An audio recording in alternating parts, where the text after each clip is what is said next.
अस्सलामुअलैकुम everyone, welcome back to my YouTube channel. उम्मीद करती हूँ कि आप लोग सब खैरियत से होंगे। तो आज हम बात करेंगे कोलेस्ट्रॉल बढ़ने की क्या वजूहात हैं और कौन से हम फूड्स खाकर खुराक लेकर अपने कोलेस्ट्रॉल लेवल को मैनेज कर सकते हैं और इस बीमारी से बच सकते हैं।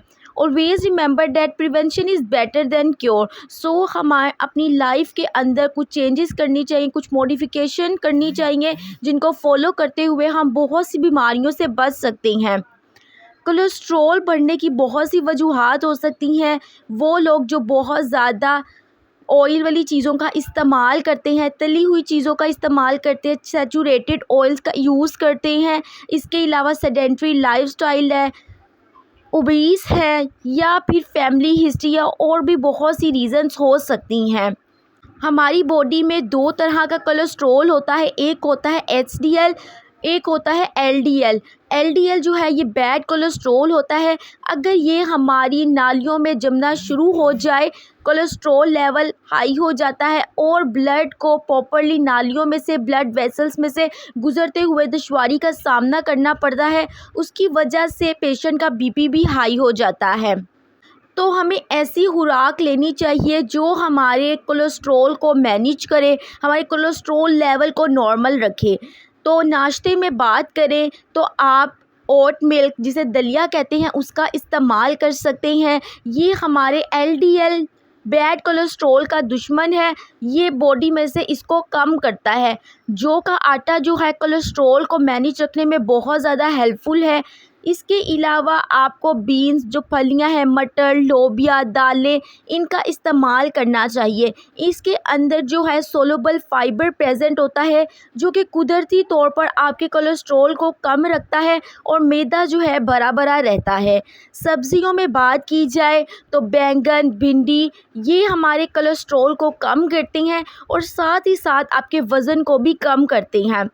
नट्स में बात की जाए तो आप बादाम, अखरोट, मूंगफली का इस्तेमाल करें और ये कोलेस्ट्रॉल को मैनेज रखेगा। इसके अंदर ओमेगा 3 फैटी एसिड प्रेजेंट होता है, जो कि हमारी बॉडी के लिए बहुत ज़्यादा हेल्पफुल है और इसके बेशुमार फ़वाइद हैं। इसके अलावा आप घी की बजाय वेजिटेबल ऑयल का यूज़ करें तो वो आपकी सेहत के लिए बहुत ज़्यादा अच्छे हैं, जिसमें हमारे पास ऑलिव ऑयल आ जाता है। वेजिटेबल ऑयल आप कोई भी इस्तेमाल कर सकते हैं, ये आपकी सेहत के लिए बहुत अच्छा है। फलों में बात की जाए तो आप सिट्रस फूड, जो खटास वाले फल होते हैं, उनका इस्तेमाल करें तो ये हमारे कोलेस्ट्रॉल को मैनेज रखती हैं, जिसमें हमारे पास सेब, अंगूर, स्ट्रॉबेरी और माल्टे आ जाते हैं। इसके अलावा मीट का ऑल्टरनेटिव आप ले सकती हैं, जिसमें हमारे पास मछली आती है। इसमें भी ओमेगा 3 फैटी एसिड प्रेजेंट होता है। मीट में फैट प्रेजेंट होता है। इसकी वजह से भी आपका कोलेस्ट्रॉल बढ़ सकता है। तो आप मीट की जगह फ़िश का इस्तेमाल भी कर सकते हैं। ये कुछ ऐसी खुराकें हैं जिनको इस्तेमाल करते हुए आप अपने कोलेस्ट्रॉल को कुदरती तौर पर मैनेज कर सकते हैं और बहुत सी अद्वियात लेने से परहेज़ कर सकते हैं। अगर आप इसको इनिशियल लेवल पर कंट्रोल कर लेते हैं या आपकी फैमिली हिस्ट्री में है, आप अपनी डाइट के थ्रू इसको कंट्रोल कर लेते हैं, तो आप बहुत सी मेडिसिन लेने से बच सकते हैं। कोई भी मेडिसिन है, उसके भी साइड इफ़ेक्ट्स होते हैं। वो हमारे जाके जिगर को, गुर्दों को ख़राब करती है। सो हम पहले ही अगर एहतियात कर लें तो हम बहुत सी और मसाइल से बच सकते हैं, क्योंकि एक बीमारी जो है और कई बीमारियों को जन्म देती है।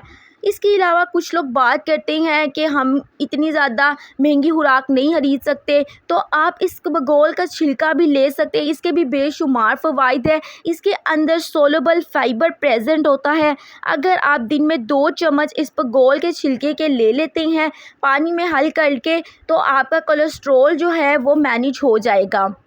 इसके अलावा भी आप इस बगोल के छिलके के बेशुमार फ़वाइद हासिल कर सकते हैं। उम्मीद करती हूँ कि ये मेरी वीडियो आपके लिए बहुत इन्फॉर्मेटिव रही होगी। If you guys like this video, so don't forget to subscribe my YouTube channel and also share with your friends. मिलते हैं आपसे नेक्स्ट वीडियो में। तब तक अपना बहुत ख्याल रखिए, दुआओं में याद रखिए। अल्लाह हाफिज़।